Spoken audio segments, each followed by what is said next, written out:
নমস্কার।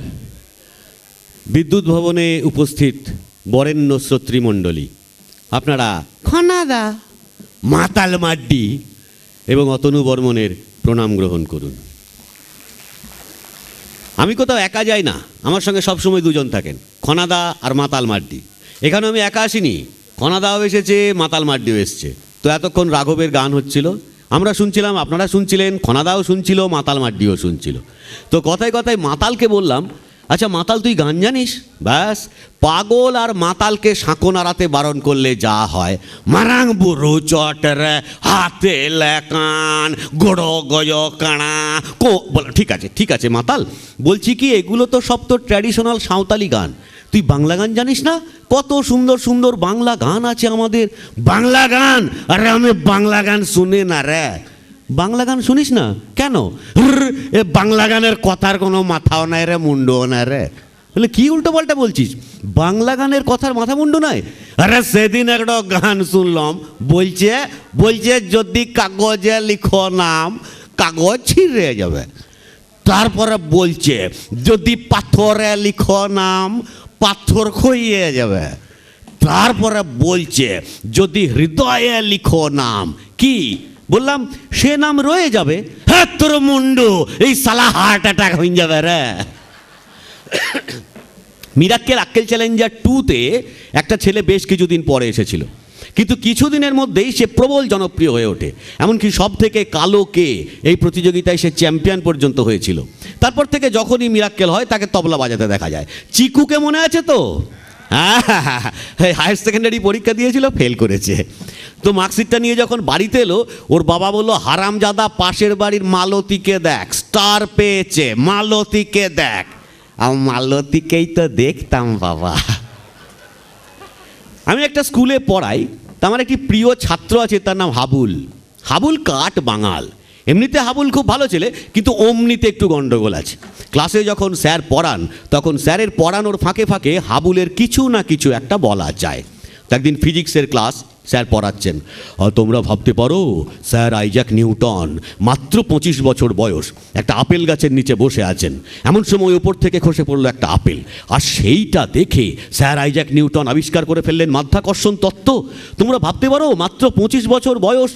হাবুল আর পারল না। স্যার একখান কথা কইতে আসিলাম। কি হলো হাবুল, কি বলবে তুমি? না স্যার কইতে আসি কি 25 বছর বয়সটা এমন কিছু কম না। তার মানে কি বলতে চাইছো তুমি? না স্যার কইতে আসি কি, স্যার আইজ্যাক নিউটন তো মানুষ আছিলেন, তো রোজই তো সকালবেলা তিনি বাথরুম যাইতেন। তুই 25 বছর ধইরা হেইটা লক্ষ্য করেন না, এই যে মালটা নিচের দিকেই পরে, ওপরে উঠা যায় না।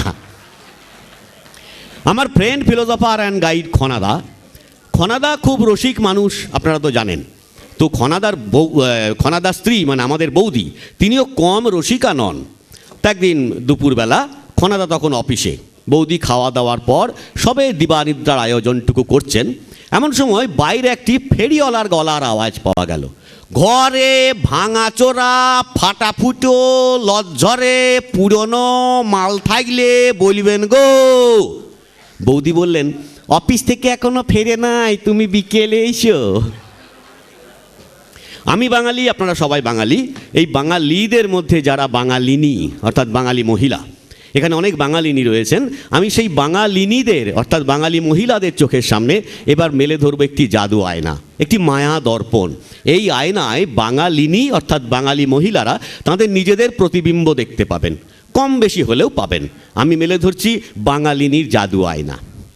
আমি এক বাঙালিনী, আমি মধ্য দুপুরে রোদ্দুরে ঘুরে, চৈত্রের সেলে যদি কিছু মেলে, বরের পাজামা ছেলের গেঞ্জি সস্তা নাইটি কিনি। আমি এক বাঙালিনী, আমি শালিমার তেলে চুল বাঁধি আর পার্লারে গিয়ে ছাঁটি। আমি দুপুরবেলায় ভাত ঘুম মারি, ভোরে উঠে রোজ হাঁটি। আমি শশা লেবু আলু টক দই ডিম খই না, মুখেতে মাখি। আমি পিসিচন্দ্রের সোনার গয়না পরি না, ভল্টে রাখি। আমি গ্যাস্ট্রাইটিসে মাখো মাখো তাই জেলুশীল সঙ্গিনী। আমি এক বাঙালিনী, আমি ছেলের বাবাকে নাম ধরে ডাকি, ছেলের দাদুকে তুমি। আমি এক আকাশের নিচে বসে দেখি টিভিতে জন্মভূমি। আমি চিকেন পকোড়া চাউমিন খাই, তেনাকেও সুখে রাখি। তিনি অবরে সবরে বোতল খুললে খয় না, একটু চাখি। আমি মহিলা সমিতি সমাবেশে যাই ময়দানে কলকাতা, আর শুক্রবারে টক খাই না কো জয় সন্তোষী মাতা। আমি ইংলিশ পড়া ছেলের গর্বে মহিয়সী গরবিনী, আমি এক বাঙালিনী। আমি প্রেম করে বিয়ে একদিন, আমি প্রেম করে বিয়ে একদিন, তবু ছেলেকে শাসনে রাখি। বলা তো যায় না লোকসান সহ যদি উড়ে যায় পাখি। আর মেয়েকে শেখায়, আর মেয়েকে শেখায় প্রেম অমলিন কেন থাকে চিরদিনই, আমি এক বাঙালিনী। ধন্যবাদ। মাতাল মাড্ডি। আমাদের মাতাল সারাদিন কাজকর্ম করার পর সন্ধেবেলায় একটা ভাটিখানাতে গিয়ে এক পেট মদ টদ খেয়ে বাড়ি ফেরার পথে ঠিক রাত্রি 9টা নাগাদ একটা শিব মন্দিরে ঢোকে। শিবের মন্দিরে ঢোকে, শিবের মূর্তির সামনে হাঁটু গেড়ে বসে প্রণাম করে, মুখ তোলে, আর তারপরে বলে, বাবা শিব, দুনিয়ার সবার ভালো করিস বাবা মহাদেব। রোজ এক ঘটনা, এক টাইম, এক ডায়লগ। রাত্রি 9টা শিব মন্দিরে ঢুকবে, শিবের মূর্তির সামনে হাঁটু গেড়ে বসবে, প্রণাম করবে, মুখ তুলবে, আর তারপরে বলবে, বাবা শিব, দুনিয়ার সবার ভালো করিস বাবা মহাদেব। তো একদিন পুরোহিত ভেবেছে আজ মাতালকে জব্দ করতে হবে। তিনি কি করেছেন দেখছেন, ঠিক মাতাল চলে আসছে, 9টা বাজতে চলল। পুরোহিত কি করেছেন, শিবের মূর্তিটাকে সরিয়ে দিয়ে বসিয়ে দিয়েছেন একটি গণেশের মূর্তি। যথারীতি মাতাল এলো, হাঁটু গেড়ে বসলো, প্রণাম করলো, মুখ তুললো, তারপর বলল, ছোট বাবু, তোর বাবাকে বলে দিস আমি এসেছিলাম, কিন্তু আজকে দেখা হলো না। এই মাতাল মাড্ডিকে এবার একটু অন্যভাবে নিয়ে আসবো। ধরা যাক এরকম একটি সুন্দর অনুষ্ঠান, সেখানে এক ভদ্রমহিলা গান গাইছেন। তিনি রবীন্দ্রসঙ্গীত করছেন, বাংলা আধুনিক গান গাইছেন। তো গান গাইতে উঠে তিনি দেখছেন একদম সামনের সিটে আমাদের মাতাল মাড্ডি এক পেট মদ টদ গিলে হাজির। তো যা হয়, ভদ্রমহিলা বলেছেন, এরকম একটা মাতাল এখানে থাকলে পরে আমি গাইব না, ওকে সরিয়ে দিন। কর্মকর্তারা তাকে সরিয়ে দিয়েছে। অপমানিত মাতাল পরদিন খুঁজতে খুঁজতে সেই ভদ্রমহিলার বাড়ি গিয়ে বলছে যে, কাল আমাকে তোর বাড়ি থেকে, তোর ফাংশন থেকে আমাকে বার করে দিলি কেন? তারপর যে ঘটনাটি ঘটছে সেটি ঘটাবার জন্য আমি মঞ্চে ডেকে নিচ্ছি শ্রীমতী রনিতা দেবকে। মঞ্চে আসছেন শ্রীমতী রনিতা দেব। রনিতা দেব পেশাগতভাবে একজন ইন্টেরিয়ার ডিজাইনার, এখানে আমার সঙ্গে এই মঞ্চে সহশিল্পী। তো যে কথা বলছিলাম, যে এক ভদ্রমহিলা তিনি গান গাইছেন, রবীন্দ্রসঙ্গীত, বাংলা আধুনিক গান। ধরা যাক তিনি রনিতা দেব, আর আমাদের মাতাল মাড্ডি এক পেট মদ টদ গিলে সামনে সিটে এসে বসেছে, ধরা যাক সেটা আমি। তো উনি কর্তৃপক্ষকে বলেছেন এই মাতালকে সরিয়ে দিতে, সরিয়ে দেওয়া হয়েছে। অপমানিত মাতাল পরদিন খুঁজতে খুঁজতে ভদ্রমহিলার বাড়ি গিয়ে বলছে, কাল আমাকে তোর ফাংশন থেকে বার করে দিলি কেন? আমি কি করেছি? আরে মাতাল বাবু, আপনি রেগে যাচ্ছেন কেন? বাবু, মাতালকে বাবু বলছে। মাতালকে বাবু বলার জন্য মাতাল খুব খুশি হয়েছে, কিন্তু তুই কাল তোর ফাংশন থেকে আমাকে বার করে দিলি কেন? আমি কি করেছি? আমি যা গান গাই রবীন্দ্রসঙ্গীত আধুনিক, ও আপনি বুঝবেন না। রবীন্দ্রসঙ্গীত বুঝবো না? আরে বাবা, রবীন্দ্রসঙ্গীতের মানে আমি বুঝতেও পারবো, তোকে বুঝিয়ে দিতেও পারবো। তুই কি রবীন্দ্রসঙ্গীত করবি কর, আমি মানে বলছি কর। চোখে আমার তৃষ্ণা। আরে বাবা, গানের কথাগুলা ঠিক করে বল, এত লোকে তোকে দেখছে। বল বল, চোখে আমার চশমা। তুই আর কি গান করছিস কর, আমি মানে বলবো। যেতে যেতে একলা পথে নিভেছে মোর বাতি, ঝড় এসেছে ওরে ওরে, ঝড় এসেছে ওরে, এবার ঝড়কে পেলাম সাথী। যেতে যেতে একলা পথে নিভেছে মোর বাতি। আরে বুঝতে পেরে গেছি রে বাবা, ওটা একটা মোমবাতি ছিল। একটা লোক মোমবাতি নিয়ে রাস্তা দিয়ে যেছে, ভকাম করে ঝড় দিয়েছে, পকাম করে লিভে গেছে। তুই আর কি গান করছিস কর। যতবার আলো জ্বালাতে চাই, নিভে যায় বারে বারে। আরে বুঝতে পেরেছি রে বাবা, এটা একটা টেক্কা দেশলাই ছিল। সালা যতবার জ্বালাইতে যায় ততবার নিভে যায়। তুই আর কি গান করছিস কর। তোমার সুরে সুরে সুর মেলাতে আমার বেলা যে যায়, সাজ বেলাতে তোমার সুরে সুরে সুর মেলাতে আমার বেলা যে যায়। আরে বুঝতে পেরেছি রে বাবা, এটার পিছনে একটা ঘটনা আছে। একদিন দেখছি আলিপুর চিড়িয়াখানায় সাঁঝ বেলায় দুটো হাতিতে সুরে সুরে সুর মিলইছে। তুই আর কি গান জানিস কর? ভেঙে মোর ঘরের চাবি নিয়ে যাবি কে আমারে, ও বন্ধু আমার, না পেয়ে তোমার দেখা একা একা দিন যে আমার কাটে না রে। ভেঙে মোর ঘরের চাবি নিয়ে যাবি কে আমারে। এর পালা, এই গানটার কথাতে ভুল আছে।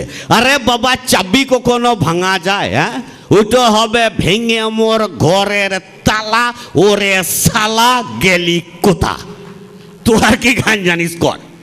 চাঁদ দেখতে গিয়ে আমি তোমায় দেখে ফেলেছি, কুঞ্জ ছোনার বেশি আলো এই দোটানায় পড়েছি।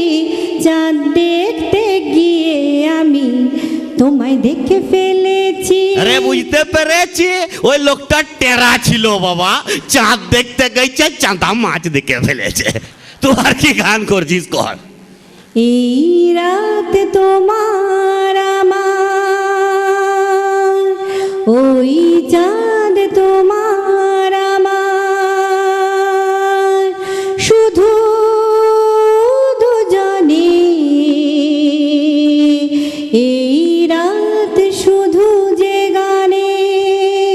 এই গানটার মানে আমি বুঝতে পারছি না তার লয়, কিন্তু এটা ভদ্রমহিলাকে বলতে আমার কিরম কিরম লাগছে। এটা আসলে ফুলসজ্জার গান বটে, মানে বুঝে দরকার নাই, তুই অন্য গান কর। ফুলে ফুলে ঢলে ঢলে বাহে কি বা মৃদুবাই, তোটিনি হিল্লোল তুলে কল্লোলে চলিয়া যায়। ফুলে ফুলে ঢলে ঢলে বাহে কি বা মৃদুবাই। বুঝতে পেরেছি, এটার পিছনে একটা ঘটনা আছে। গেল বছর যখন মেসাঞ্জরের ড্যাম ভেঙে গেল আর নদীর জল কলকল কলকল করতে করতে গাঁয়ের মধ্যে ঢুকে পড়লো, আর সেই বানের জলে ডুবে আমাদের বাছুরটা মরে ফুলে ফুলে ঢলে ঢলে আর বাতাস দিচ্ছে, কি গন্ধ রে বাবা। তুই আর কি গান করছিস কর? আমার এই দেহ খানি তুলে ধরো। আরে বাবা মাফ করো, তোমার ওই দেহখানি তুলে ধরতে গেলে আমার এই দেহখানি মাটির তলায় ঢুকে যাবে। তুমি আর কি গান জানো করো? সুন্দর এসে ফিরে যায়, তবে কার লাগে মিথ্যাই সজ্জা। প্রাণ চায় চক্ষু না চায়, মরিয়ে কি তোর দুস্তর লজ্জা। প্রাণ চায় চক্ষু না চায়। আরে বুঝতে পেরেছি রে বাবা, এটার পিছনে একটা ঘটনা আছে। সুন্দর, একটা ছেলের নাম সুন্দর। তো সুন্দর নিজের বিয়ের জন্য সম্বন্ধ দেখতে গেছে। তো যাকে সম্বন্ধ দেখতে গেছে সেই মেয়েটার প্রাণ চেয়েছে কি খানিক চক্ষু নাচায়, নাচিন দিয়েছে। এবার সুন্দর ভাবছে যাকে চেনে না শুনে না প্রথম দেখাতেই চক্ষু নাচিন দিচ্ছে, তো এরকম ঘটনা ঘটলে সুন্দর এসে ফিরে চলে যাবে না, তো কি বসে বসে মিষ্টি খাবে। তুই আর কি গান করছিস কর? আমি চিনি গো চিনি তোমারে। আরে বাবা, চিনি চিনি করিস না, লোকের সুগার হয়ে যাবে। তুই গান কর। জেনে শুনে বিষ করেছি পান, আমি জেনে শুনে বিষ করেছি পান। প্রাণেরও আশা ছেড়ে সপেছি প্রাণ, আমি জেনে শুনে বিষ করেছি পান। এই গানটার মানে আমি বলবো না, কেননা এই গানটার মানে বলার কোনো দরকারই নাই। এখানে সব শিক্ষিত লোকরা বসে আছে, এরা বুঝতেই পারছে এটা একটা সুইসাইড কেস। তুই যত গান করবি আমি তত মানে বলে যাব, সারা রাত ফুরিন যাবে। তুই এখন আয়, আমি আবার পরে তোকে ডাকছি। ধন্যবাদ। একটা খেলা আমরা ছোটবেলায় সবাই খেলেছি, যে একটা কথা যখন এক কান থেকে দু কান তিন কান চার কান করে পাঁচ কান হয়ে যায় এবং কথাটা ফিরে আসে, তখন কথা আর কথা থাকে না, সেটা ব্যথা হয়ে যায়। তো আমার স্কুলের একটি ছাত্রকে একদিন বললাম যে আচ্ছা তুমি বলতে পারো মোনালিসা ছবিটা